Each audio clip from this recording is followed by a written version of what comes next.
All All right. Thank you, everyone, for joining us tonight. Tonight we have John Sterling, who's going to make a presentation entitled Birding in the Mountain Kingdom of Bhutan. So right. John has been a birder since he saw a pileated woodpecker in Napa County, his native Napa County, during a fifth grade environmental camp. John studied wildlife science at Humboldt State and worked on his I hate this word, studying bird science in 1981. And he's traveled to over 50 countries in search of birds, and with many trips as a researcher or as a tour leader. John has a tour company. John burns the heck out of 58 counties in California and is increasingly interested in iNaturalists and documenting as many life forms as possible. Well, tonight we're going to hear about the life forms in Bhutan as well as some of the cultural um, um, observations, or what do you want to call them? Cultural sites that they visited and the cultural history that they've learned. And so I welcome you I ask you to welcome John Sterling with us tonight. And I will put his website link in the chat in case you're curious to see about the work he does, the trips he plans, and the pictures that he's taken during those trips. So thank you very much, John. You have it. Okay, thank you. Am I unmuted? Yes. Yes. Hear me? Okay, good. Beautiful. Well, the Bhutan is known as the Kingdom of the Thunder Dragon. It was a kingdom, it was actually a collection of small kingdoms until I think it was 1906 when one king basically consolidated Bhutan into a single kingdom. And there's been, I think, they're on their fourth king or fifth king. It's a hereditary, and they've progressively become more and more democratic. In fact, it's the youngest democracy in the world right now, and it's just a wonderful. They have a constitution that stresses in ecology and the environment, and instead of the gross national product, they have the gross national happiness. And the king has to retire at 65, and they have a parliament that can actually override the king. But if you know anything about the king, he's pretty damn cool and just a wonderful country and a wonderful government. I'm kind of jealous. And the thunder dragon is also known as in the local language as Druk, Druk. And one of the major breweries is Druk Beer Brewery. And Druk in Russian means friend. So there's no connection there, but it's just interesting. This is one of the many large fortresses that were built in the 1600s, 1630s mostly. And they're just gorgeous. And this is, oops, how do we, oh, it's a Buddhist country, and they're influenced by Tibetan Buddhism, which is different from some of the other Buddhism. And here is a little country up near the left-hand corner, Bhutan. It's surrounded by China in the north. India kind of wraps around both sides, and it's really close to Bangladesh and Nepal. It's entirely mountainous. The southern border does get down into the lower foothills, but it's a mountain kingdom. And in fact, they were foreigners were not allowed unless they're invited until 1972. And it's only very recently where foreigners can go on their own and not be with established licensed Bhutanese guides. So now individuals can now go on their own.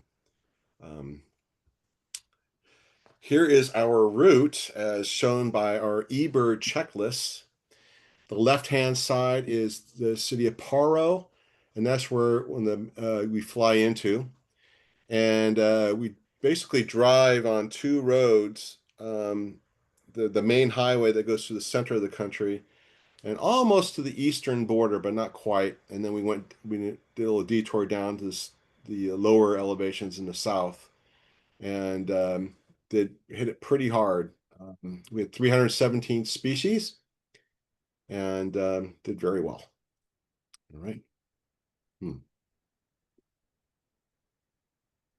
Oh, as we flew in from New Delhi, and as you go through, you pass Mount Everest and some of the other high mountains in Nepal, and seen from the plane. And here we landed in the airport. It's a beautiful airport. All this is a typical building style for all the buildings that you see. Buildings have to be approved. They all have to be done in their traditional architecture, and they're all lavishly painted and beautiful, beautiful artwork, carvings and painted work on all the buildings, except for some of like the sheds and barns, but houses are all just gorgeous. And that's the king and his wife and three children. You see photos of them often. And in the town of Paro is a Paro River. And here we find the first birding stop is a highlight for most birders is the ibis bill. Here's in flight, and here he is. It's not an ibis. It's it's an ibis bill. It's its own family. It's only species in its family, and they're found in the major rivers with a lot of big cobblestones, and the birds really blend in with the color of the rocks. They can actually be difficult to see at a distance, and they're fairly big birds. They're almost curlew size, and they're found in the Himalayas all the way in through the mountains of China into northern China. Okay. One of the special birds is we were there in April, and many of the wintering birds have left, but this wintering bird, the rosy pipit, was still around. We did have a few late, wintering lingerers, and rosy pipits are nested at very high elevation. One thing about Nepal is you can't really drive up to high elevation. There are no roads, but you can trek. Go with a trekking company and get up there that way. So to get the really super high elevation alpine snowline birds, it's best to go to India, Northeast India, or Nepal. This is one of the common birds in the Himalayas, the gray-backed shrike. And this is all right near the airport, and the river is right near the airport. Oriental turtle dove. And black-tailed crake. I was really happy to get a photo of this bird. It's a marsh bird, and rails are always hard to photograph. And black bulbuls are ubiquitous at this elevation, kind of this mid elevation. Sorry, excuse me, John. We lost your picture. You lost. I did. Uh-oh. Can you guys see? Anybody else? See the crate. See the crate now. Okay, you can see it. Okay, can you see? I can see the black bulbul. Okay. All right. After the gray-backed shrike, we lost you. Oh, oriental turtle dove. Yeah. You see that? Yes. Okay. I wonder what's going on. That's bizarre. Crake. Black bulbul. This is a very common bird at this elevation.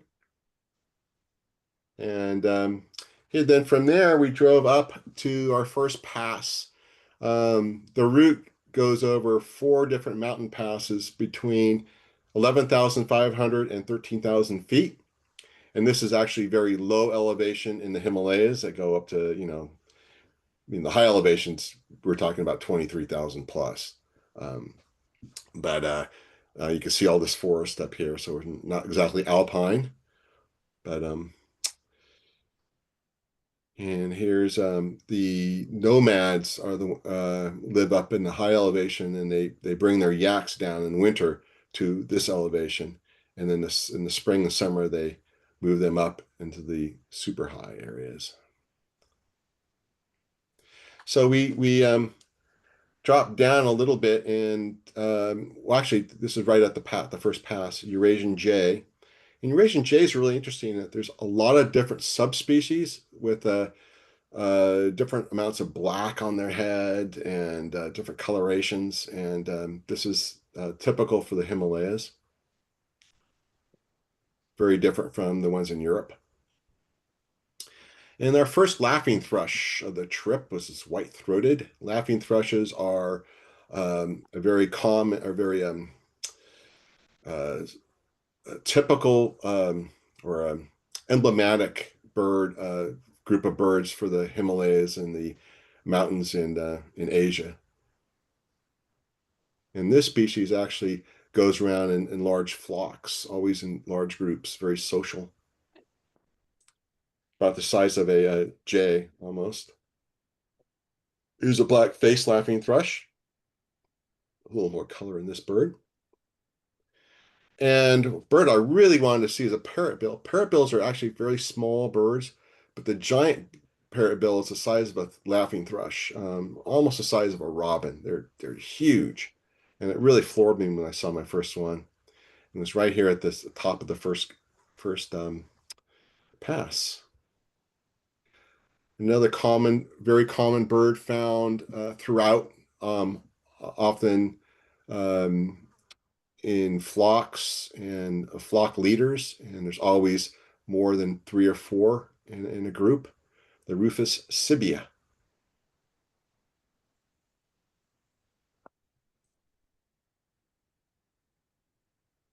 Crimson-browed finch is the female. It's just gorgeous bird. There's lots of finches, lots of rose finches in the Himalayas. And this is the first one of our trip. And of course, there's lots of rhododendrons, rhododendron forests. There's 47 species of rhododendrons on our route. And they flower at different times of year, or different times of spring and summer. So we only saw maybe 6 or 7 species flowering. And here's another group of birds, euhenas. Euhenas are another Himalayan, montane, Asian group. In fact, euhenas are, okay, this is the striped-throated. And here's a black-chinned. These are 2 of the 6 species that we saw. Often, they kind of remind me of titmice, and they're in little family groups, often mixed species flocks. And here's a brown bullfinch. This is a tricky bird for people to find. It's not easy, and some tour groups can sometimes miss this species.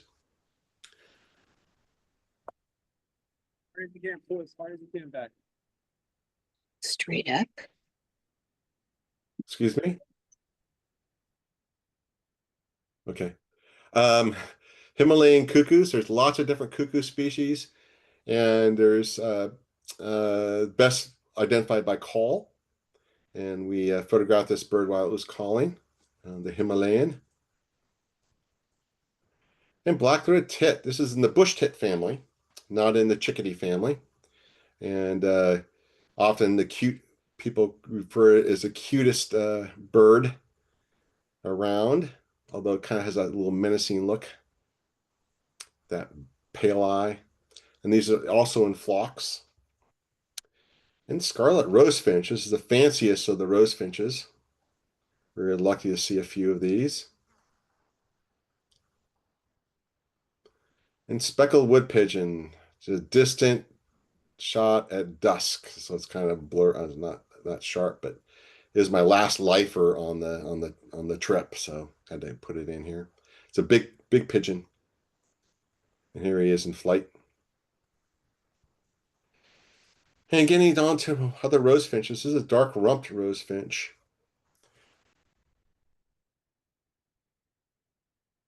And gray crested tit, another looks like a euhena, and it looks like a titmouse, and it's actually related to titmice. It's a gray crested tit in the chickadee family. And gray-sided bush warbler. This is in the bush warbler family.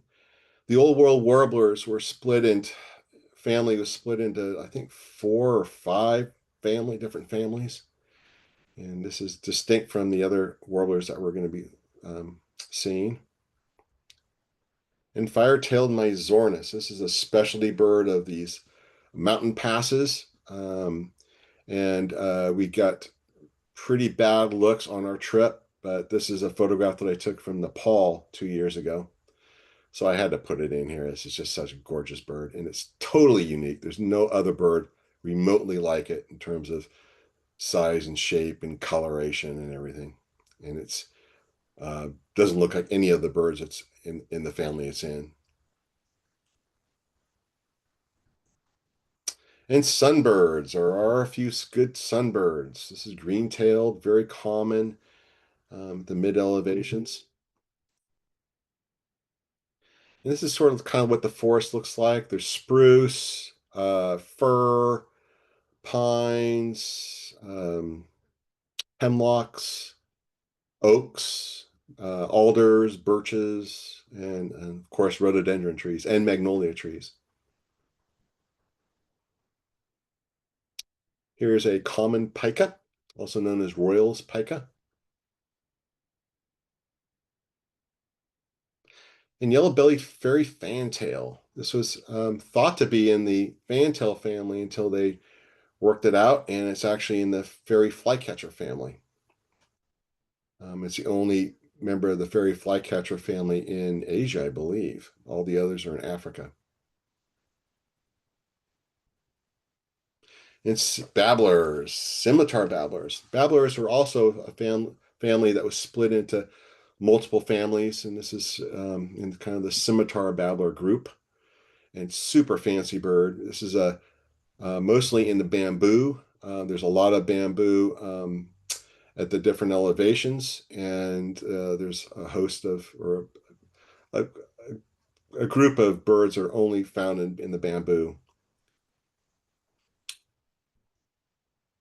And red-billed Leothrix. This is a bird, if you've been to Hawaii, they're been introduced there, and they're easier to see there than they are in the Himalayas. We only saw a few. We've heard a few in the distance, but fancy little bird. And this is another in the warbler group. This is a broad-billed warbler. It's not related to the leaf warblers at all. It's in another family. And back to the parrotbill. This is the black-throated parrotbill. The little guys are just gorgeous. And this is also a bamboo specialist. Most parrotbills are bamboo specialists. They eat bamboo seeds. And here's another look. They have these tiny little bills, conical bills. And fulvetas are interesting. They're thought to be in one family, but with the split of all these old world families, you can find fulvetas in 3 different families. So it makes it a little bit confusing. This is a rufous winged. And here's a white browed. Also flocking bird in flocks, mixed species flocks. And there are 3 primates. It's a capped langur. I didn't put in photos of golden langur. I'll have that on my website, though. I should have done that. But golden langur is just gorgeous. It's kind of this golden yellow color. And this is the cap. And langurs always have these long tails that hang down.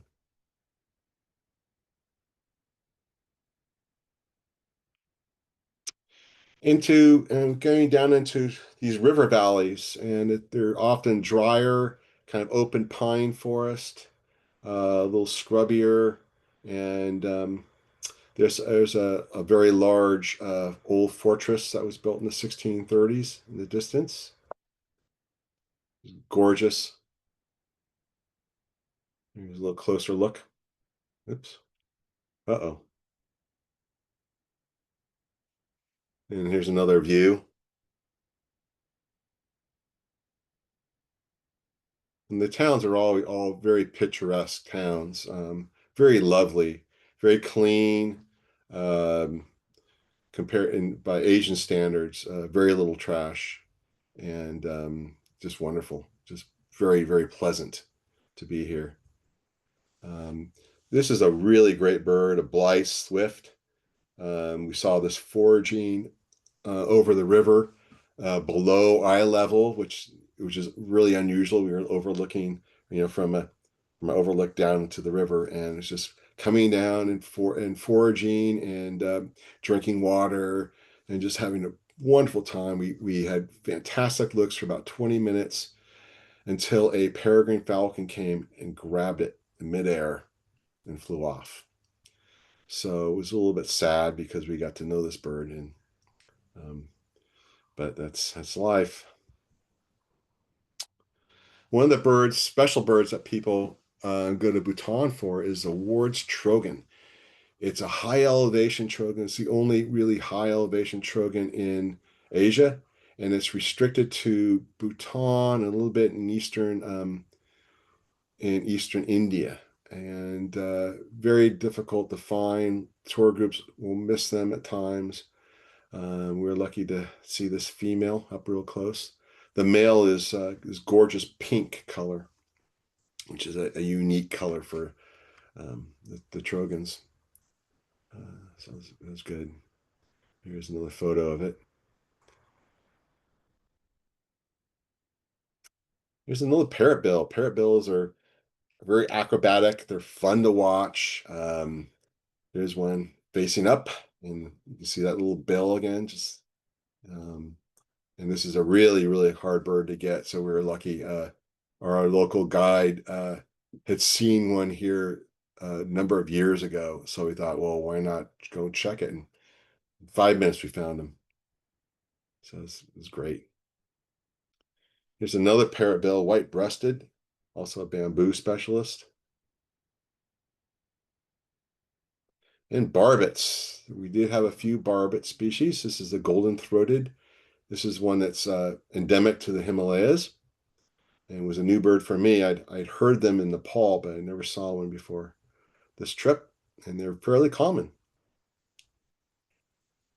The barbets used to be in one family, and they were split. The old world barbet, the Asian barbets are different from the African barbets and the New World barbets. So three families now of barbets.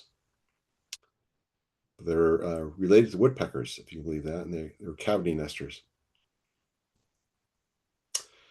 There's another special group of birds, broadbills, which are Asian, and the Asian broadbills. And there's one in Africa, actually. But this is the long-tailed, the only broadbill species that we saw on the trip that makes it up this high in elevation. And the Sultan tit, which is actually in the chickadee family.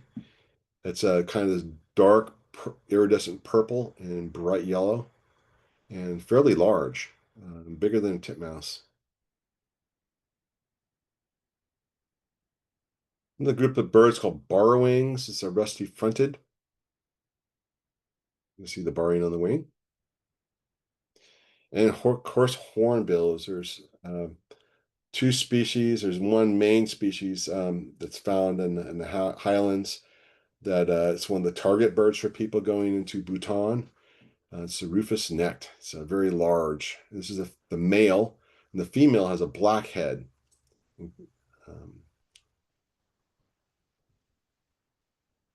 Oops, should be Bhutan laughing thrush. This is the only Bhutan endemic, and it's probably one of the more boring looking birds, but it's exciting in its own way, and we were really happy to see it. It took us almost towards the end of the trip to actually see our first one. It's a black-throated prinia. And Mrs. Gould's sunbird. I've been wanting to see this bird since I was a little kid. It was named after Elizabeth Gould, John Gould's wife. John Gould was the preeminent artist or producer of art in the 1900s, and was the first one to promote taking life sketches of birds in the field to get the shapes right. If you know Audubon's work, it's hard to look at because they're just called distorted. They don't look real at all. But Gould was one who kind of revolutionized that. And he had a group of artists that he worked with, and he would do life sketches and help them out with making sure they got it right, got the colors right, etc. And Elizabeth Gould was one of his top artists until she died at a fairly young age, unfortunately. Um, back in the, but she was, and the Goulds were actually some of the first people working on birds in the Himalayas using skins, and did a monograph on the birds of the Himalayas. This is a really cool bird. This is also was in the babbler family and was moved into the vireo family. There are several shrike babblers in Asia, and they're all in the vireo family. And vireos were, in the past, were only in the New World, but now uh, with modern DNA techniques, they've actually put these birds in there with our vireos. Just a little guy, a little bit bigger than a kinglet, about the size of a Hutton's vireo, maybe a little bit bigger. And here's the Trogan Lodge. This is kind of the lower elevation area, and you don't see there in the hills there. There are not much in the way of conifers. Kind of a subtropical forest, and just wonderful. There's a few conifers here.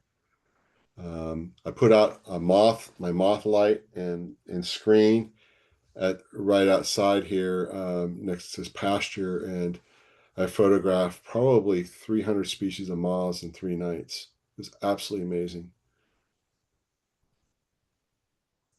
And to see my moth photos, you have to go to my website. I put all my moths and some of the other insects on my website as a separate gallery. And I have not yet put my birds and mammals yet on there, which I'll be doing the next few days. So one of the special things to look for is the red panda. They're in these higher elevation forests with bamboo. They have to have bamboo because that's what they eat.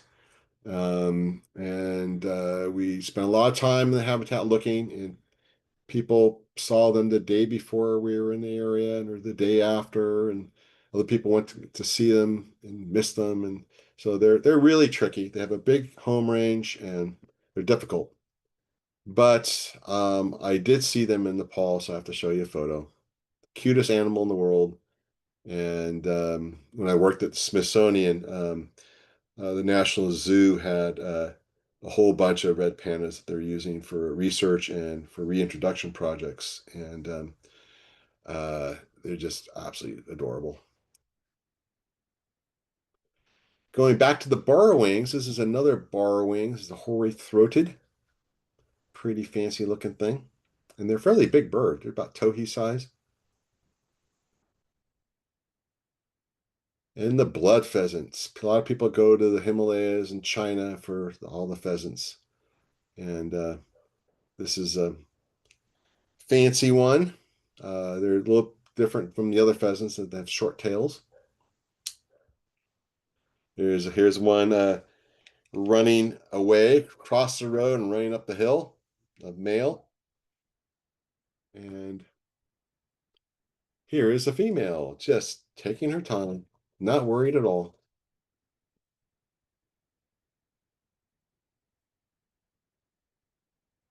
Tits, there's lots and lots of tits, and tits are the old world name for chickadees. And Rufous vented tit on flowering rhododendron, very common in mixed species flocks. A little crest. And one of the knockout birds along rivers, major rivers. They're fairly common, but it's a white-capped redstart. And redstarts are not related to our redstarts. Our redstarts are New World warblers. these redstarts are in the thrush family, thrush, or actually flycatcher group. And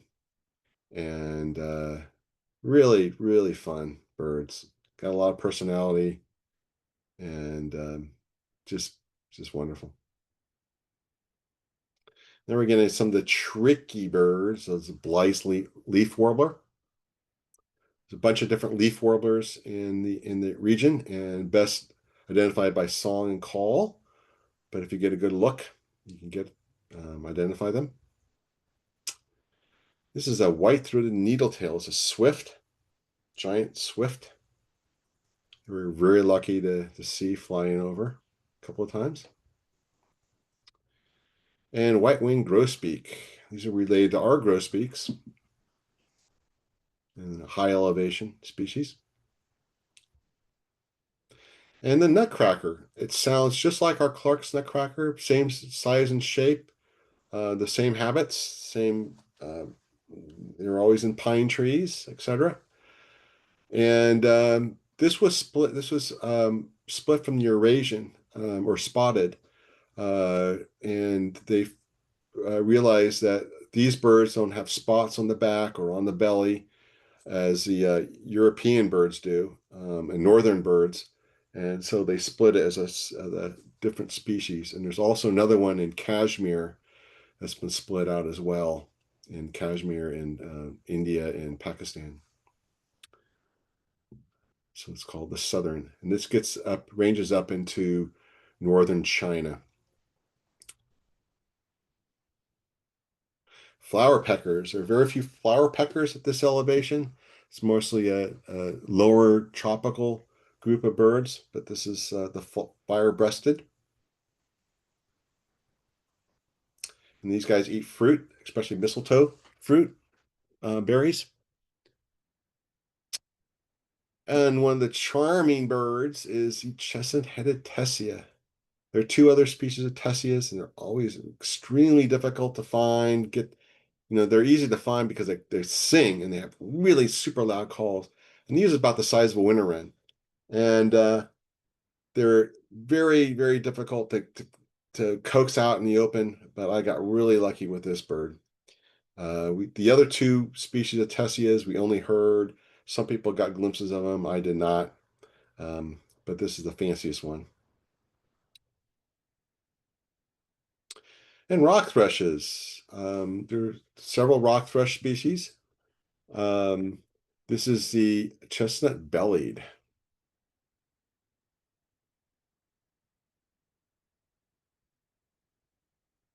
And beautiful nuthatch. This is photographed by my friend Ken, who was on the trip. And this is another target bird, very fancy. This is on the cover of the Birds of Bhutan book. And it's one of the birds everybody wants to see. You have to go in this area of the Himalayas to see him. And there's another warbler, this chestnut-crowned. Ultramarine flycatcher, this beautiful blue. And spotted laughing thrush. This is one of my favorite birds in the world. Kind of reminds me of a cross between a ground cuckoo and an ant shrike.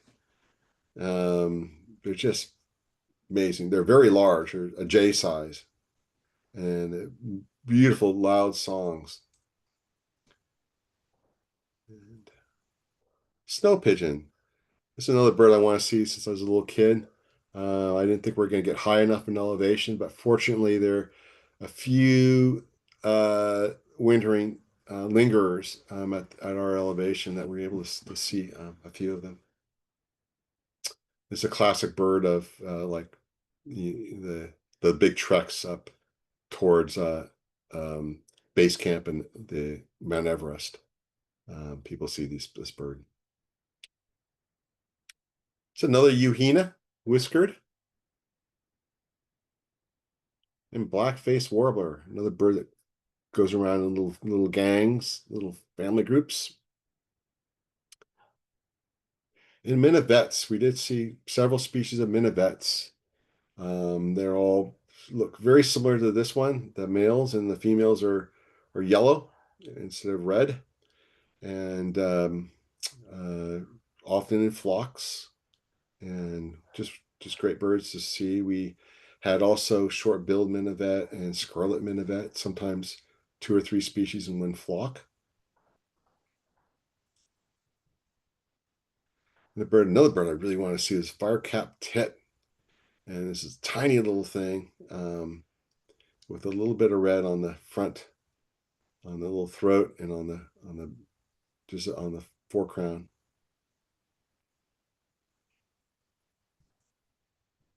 Kalige pheasant. This is a female. We did see some males.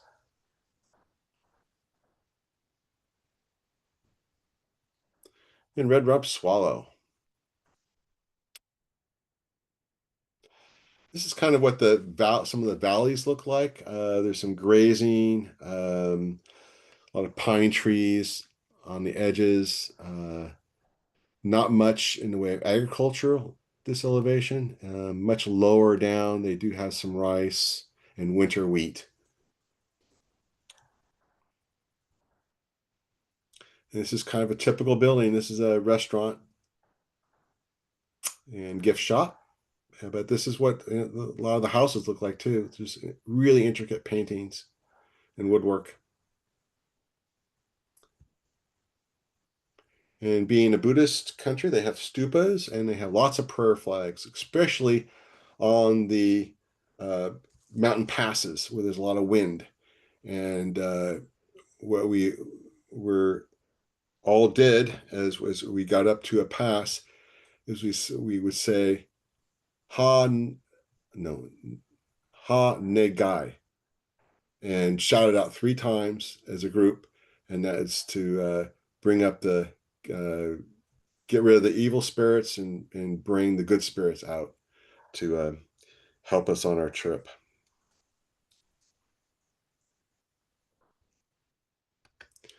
We stayed at this lovely lodge next to this one river and a beautiful forest. I also put my moth trap out here and had a lot of good ones.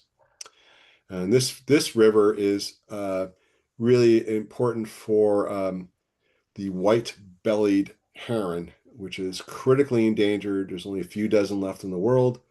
India and Nepal, and I don't know, maybe Nepal might still have some.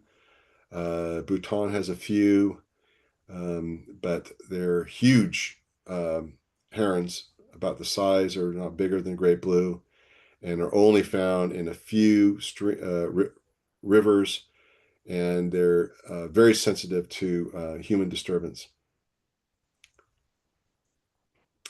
And down here there's a nest off in the distance on the far side of the white-bellied heron.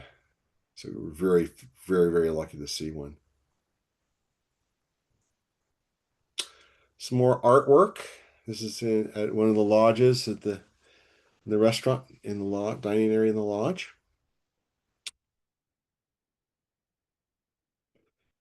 Here's another area. This is a valley where a lot of black-necked cranes come to winter, and we were very lucky to see 4 of them that had lingered about 3 weeks after all the others had already left.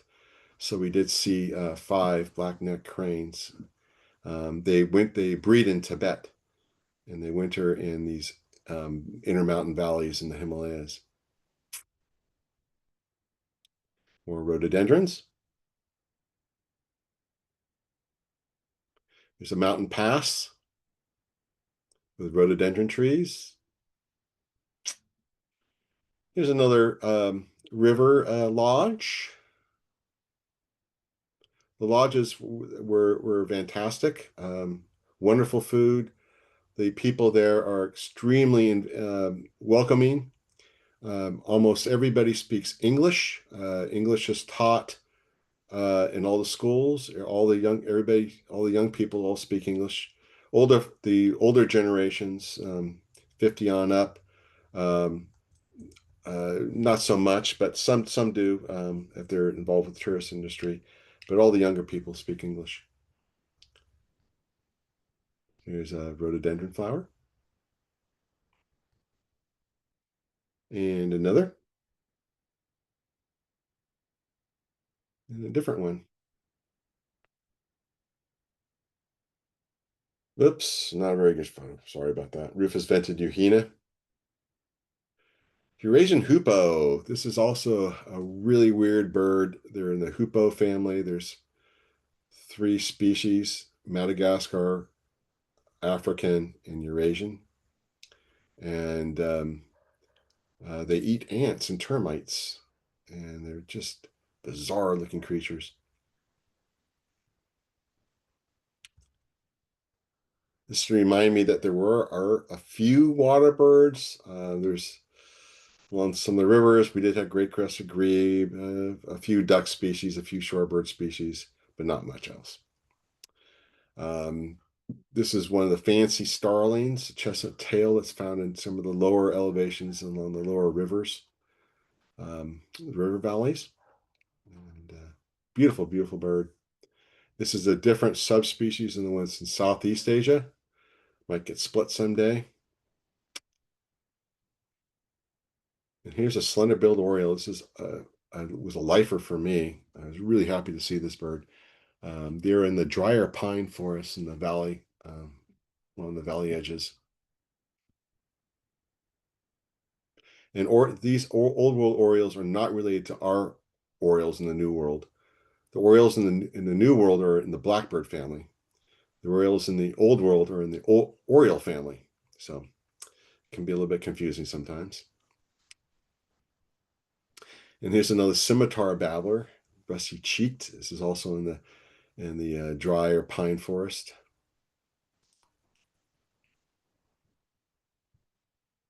And maroon oriole, really, really cool bird. If you go to my website, I have a photo of a maroon oriole from Taiwan. And the maroon oriole in Taiwan is all bright, bright red, scarlet red. So probably a different species.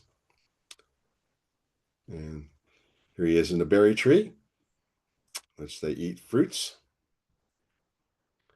And here's a lesser cuckoo, a lot smaller than the others. And actually, this is really good for me because when I was leading a tour in Mongolia last summer, I found a small cuckoo, and there are no records of small. There are only records for oriental and common cuckoo in Mongolia, and there's Indian cuckoo and Himalayan cuckoo are a little bit smaller than those two, than the common and oriental, but lesser is even smaller. And so I was able to see all those species on this trip and confirm that the one I did see and photograph in Mongolia was a lesser cuckoo, first country record, and not expected.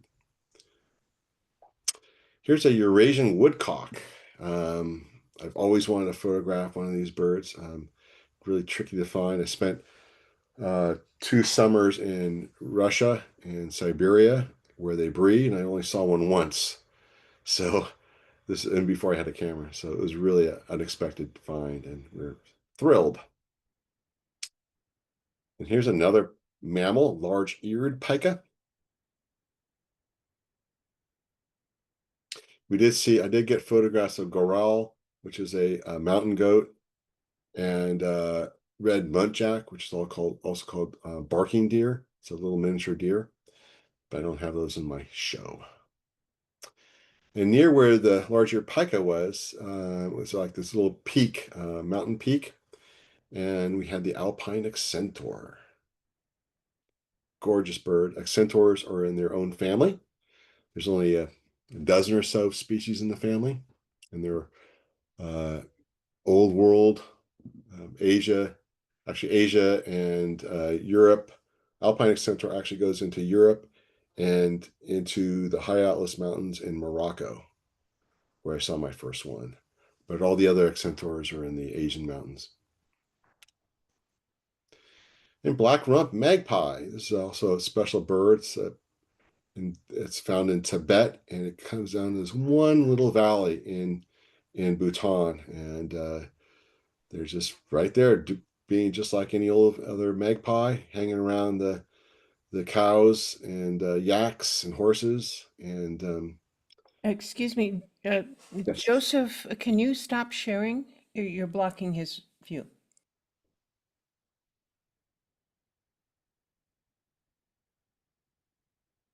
Okay. Not yet. Rufus. Okay. Rufus, No, it is not okay. Oh, okay. it is okay? All right. Okay. Rufus bellied woodpecker. This is also a bird of kind of the mid-elevation zone. And there's two populations. There's one that's well, actually three. There's one in the Himalayas, and then there's one down in Southeast Asia in Cambodia area, and there's another one up in the Russian Far East. So three really disjunct populations. And I saw my first one in Cambodia a month before I saw this bird. So it's pretty cool. Another scimitar babbler, the black-crowned. I apologize for all the noise. I need to fix that. And wren babblers are tiny little birds.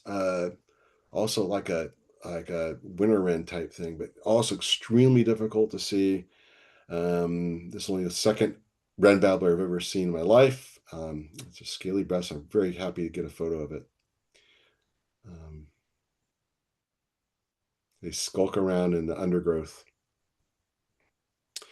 And chestnut-tailed minla. This is a bird that's also found in flocks. Also used to be called bar-throated minla. And it's a fairly decent-sized bird, almost the size of a towhee. And one of my favorites is the red-tailed minla. And often you see both minla species in the same flocks. And just a cool bird. Himalayan bulbul. You'd think we'd see lots of those because we're in the Himalayas, but we only saw them at one location. So they're not widespread at all. And blue-throated flycatcher. The old name was blue-throated blue flycatcher, but they simplified it as blue-throated. There's a number of flycatchers in Asia that have this similar coloration.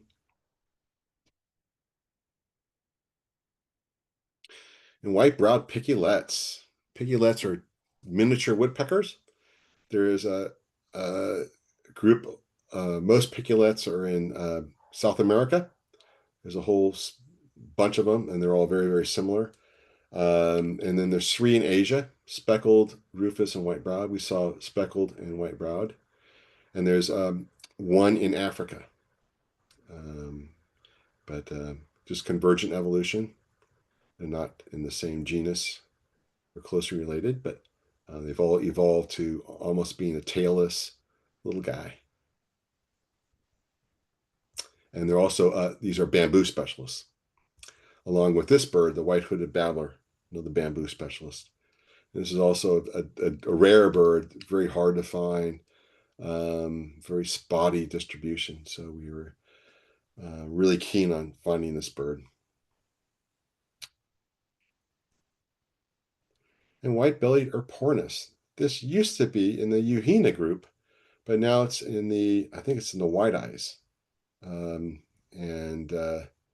very weird looking thing. Looks like an oak tip mouse, but it's kind of greenish, yellowish, often in flocks.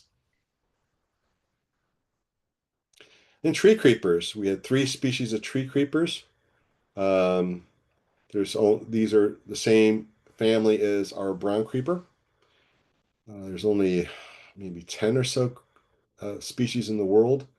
There's only one in the New World, our brown creeper, and all the others. There's two in Europe, tree creeper and short-toed tree creeper, and then the others are in the Himalayas and China.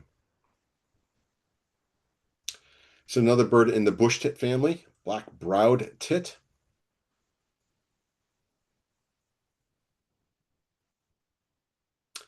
And red-headed bullfinch, really fancy bird. Love bullfinches. They're really nice calls and really, really neat. Back to some of the warblers is ashy-throated leaf warbler, the Philoscopus group. Yellow-billed blue magpie. This is a common at this at the higher elevation. You get to lower elevations in the lower tropics of Asia, and you have the red-billed blue magpie. Oops.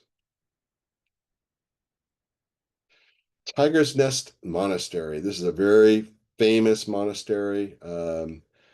It's a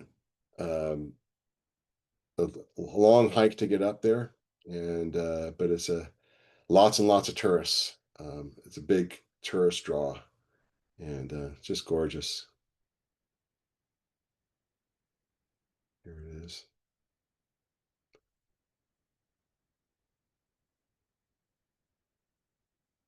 And here's me, Ken Rosenberg, who is a senior scientist at Cornell, recently retired.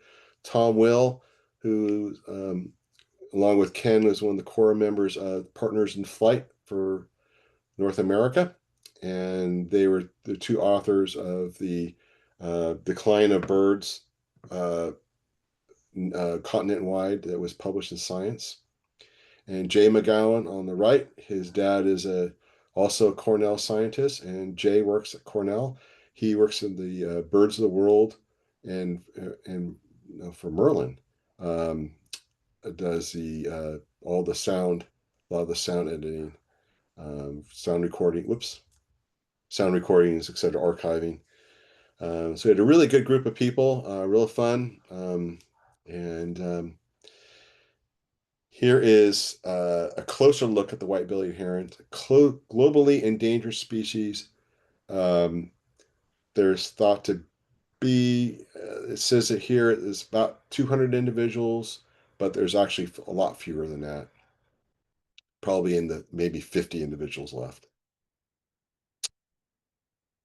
And another shot at Mrs. Gould's sunbird. Just can't resist. Such a beautiful bird. And one of the birds that everyone wants to see in Bhutan is the Himalayan monal. This is in the pheasant family. It's a big, chunky bird, and just absolutely gorgeous iridescence. Super, super fancy. And here's my website. If you want to come and look at the photo, click on the photos link, and it'll take you to my photo page. And if you're interested in tours or California county birding. And here's my website with my photo galleries. And you can see I have my Bhutan, moths, and other insects up already. There's just hundreds and hundreds of photos, and just spectacular looking creatures. I haven't labeled them all yet with names, but I will be getting them in the near future. And here's a little example of some of the artwork in Bhutan, which is ubiquitous. The center is a mandala, and that's it. So, any questions? And I will have a lot more photos of birds and clean up some of the ones I already have on there. So there'll be a lot more species once I get those up on my website. Sometime next week.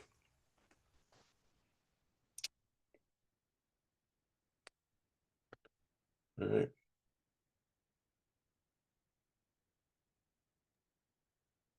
Thank you, John. It took me a while to find to unmute myself. Okay. So I'm looking for questions. Well, I have one. Sure. What are some of the factors in the white-bellied heron's population decline? Oh, it's hydroelectric facilities Uh, and whitewater rafting. Oh, I'll be And darned. yep. And they're just very sensitive to any kind of disturbance. And there are not that many rivers left. I mean, overfishing maybe in some rivers, especially, and pollution in some of the rivers in India, especially. Not so much in Nepal, but so there's a lot. Yeah, there's a number of factors, and They're all Wow. probably always been in very low density, always been rare to begin with. So any kind of just any loss of any individuals is a big impact. I would imagine. Yeah. Okay. Thanks. I have a question for Lois. What do bullfinches eat? Bullfinches eat fruit and they eat uh, buds of leaf buds. So at this time of year, they're eating leaf buds. Um, they will eat a lot of fruits, berries, etc. And during the breeding season, they'll bring in caterpillars and other insects to feed their young, and they may be augmenting some of their diet with insects. Okay. So it's kind of like a cutting type build then, Yes. with the umph behind it to make the cut. Yeah. Yeah. With that thick base. Got it. Okay. Thank you for sharing your photos a couple of times. Excellent. A lot of thank yous. Okay, here's one from some guy named Steve Hampton. Is it easy to travel independently in Bhutan? Do they charge 100? Do they charge $100 a day per fee per person? Yes. In fact, they charged a lot less. I can't remember. It was like $25 a day per person for a while. And then they found with all these tourists, it was really kind of impacting the country. So they raised it to 200. And they had it 200 for a while, maybe a couple of years or so. I'm not exactly sure. And their tourism started dropping. So they brought back down to $100 a day. $100 a day. And tourism is their one of their main tourism and hydroelectric uh, electricity are their two main uh, industries really. They Uh-huh. sell cheap hydroelectric power to India, and then they rely on tourists. So it's a great place to go. The road system is pretty straightforward because there are not that many roads, and it's easy to get from one spot to another. The roads are in pretty good condition, um, and so I think it might be pretty easy to travel on your own. But you do have to have things lined up in advance, I believe, and you do have to pay the $100 a day tourist fee. Yeah, Nima commented that the fee is the sustainable development fee. Right. Yep. And they use that for their healthcare and road repairs and a lot of infrastructure. Um, the food was really good overall. Um, let me see. There are some museums. I went to a museum in Paro, their national museum, and a lot of wonderful things there, and interesting history overall. Let me see. There's lots of tourist shops, lots of art, lots of souvenirs that people can buy, and especially in Paro and some of the bigger places. Weavings, paintings, etc. Um, Anything else?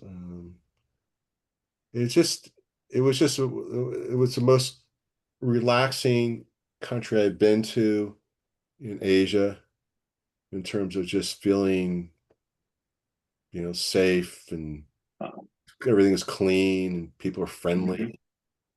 Um, Yeah. Overall, I felt that way about Cambodia. I was just in Cambodia in March.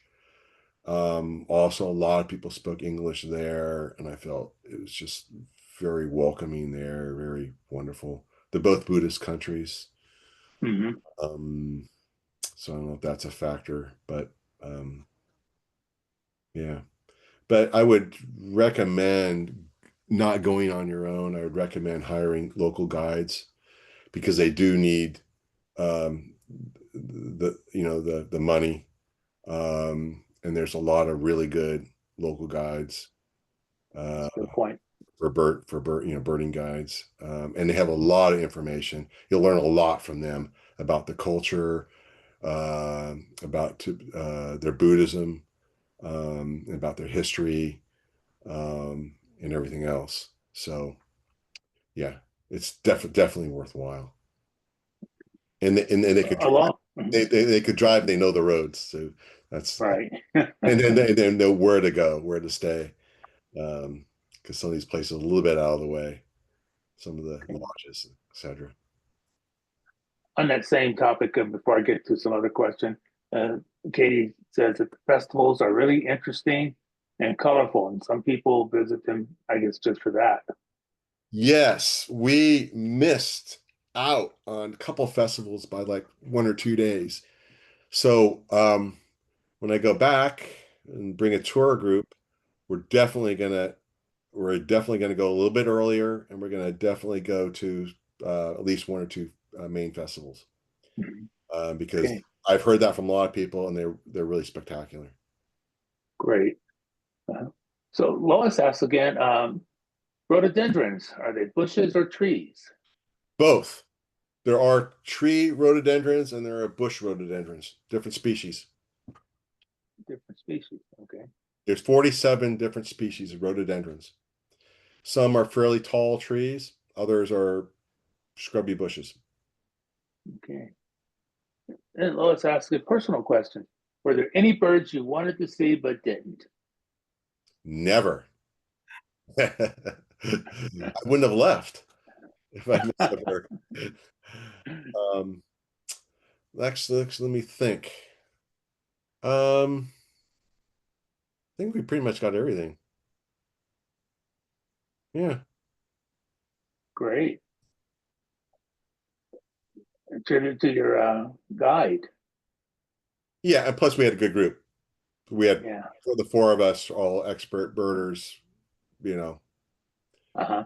Yeah. So there were 5 of us who, could find things and identify things. So Yeah. it's a difference. Makes it worthwhile. Okay. Okay, here's one more question. Okay. It seems to be the end of the questions. Another thank you, several thank yous for the talk, several thank yous for sharing your photos, and thank you for just a wonderful evening. I really appreciate you taking the time to share with us, and it was wonderful. This is how I travel. Sure. Just like you giving your talks. All right. So it was a pleasure. Thanks for having me. And if you get onto my website in another week or so, I'll have a lot more photos of birds and stuff up there. And then all my moth. You got to check out the moths and insects. It's just awesome. So Okay. Let's see.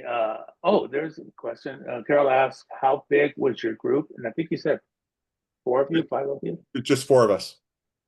4 of you. Okay. 4 of us and a guide. Okay. And Joseph, what was the hardest bird to find? And is there a story behind it? Ooh. Well, the Bhutan laughing thrush, which is the only endemic, we almost missed it.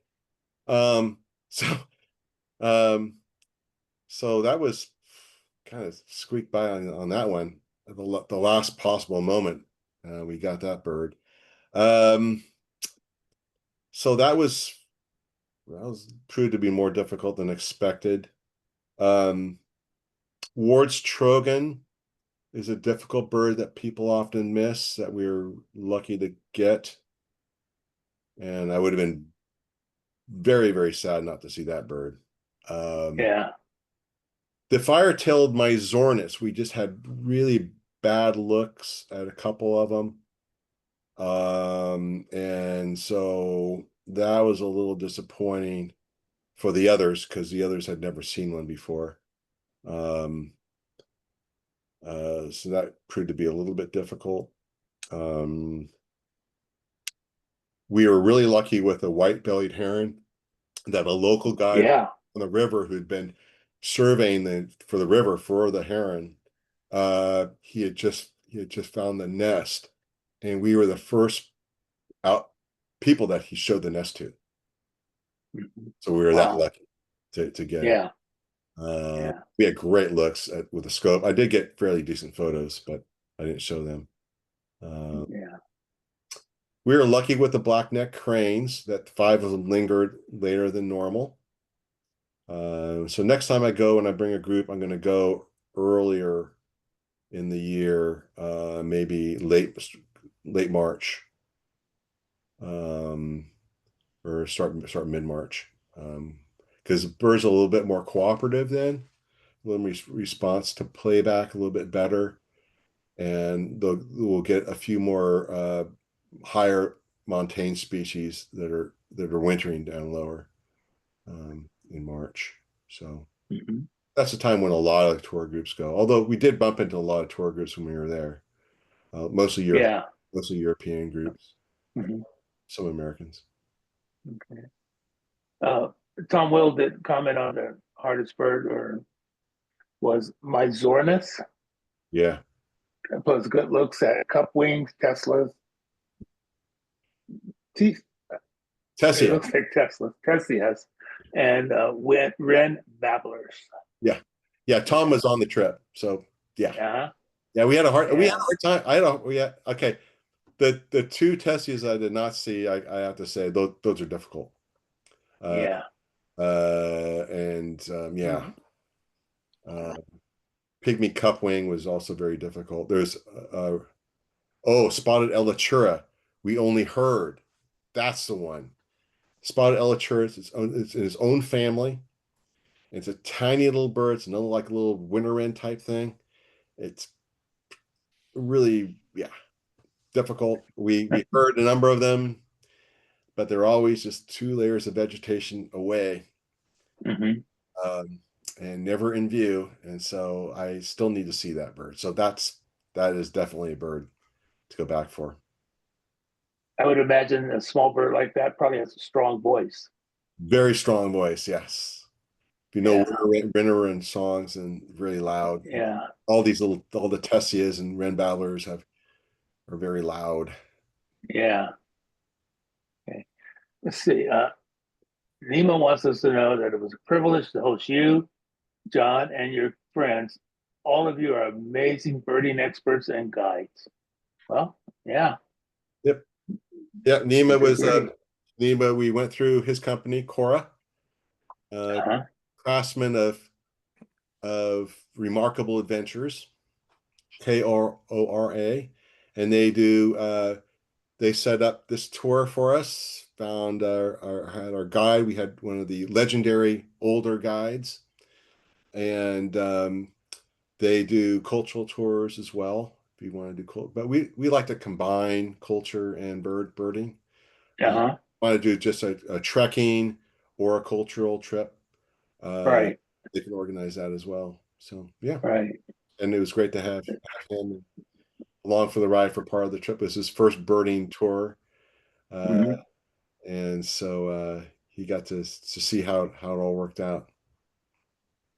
Okay. Looks like I passed over one. This to be the last question. Where was it again? Okay. What trips do you have coming up? Go to my website. I'm going. I've got Namibia the end of June, um, and Patagonia. I got one spot left in mid-October. Going to be doing central and southern Argentina and southern Chile, and that's going to be great. And then I have lots of room for India in January, Western Ghats, which is in the southwest area in the mountains, and Hmm. also combined with the Andaman Islands, which are part of India, and there's 22 endemic species there. And that's January, and then February is Ethiopia, 19-day tour in Ethiopia.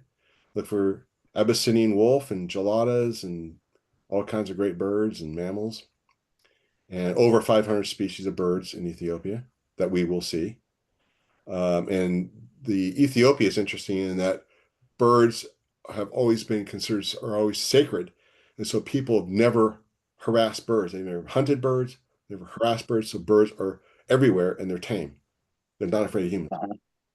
Wow. And then in May, it's Kazakhstan, Kyrgyzstan, and Uzbekistan.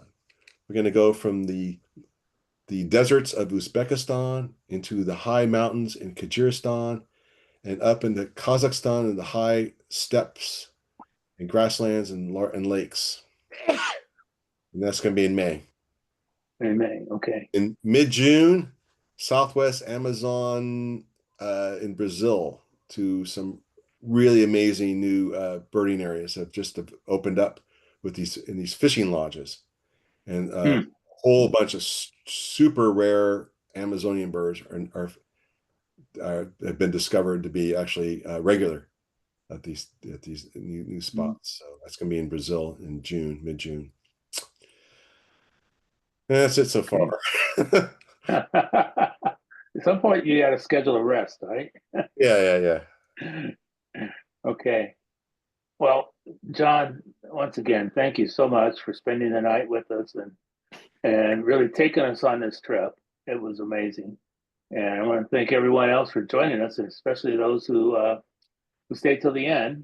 And I just really appreciate people taking the time to do that. So this is our last program for the year. We'll start back up in September with a program yet to be determined. And so have a great summer. John, thank you so much. Be safe trips. Thank you. And we'll see you all next year in terms of our programs, and hope to see you on the birding trail. Thank you very much. Good night, everyone. Okay. Good night. Bye. Night.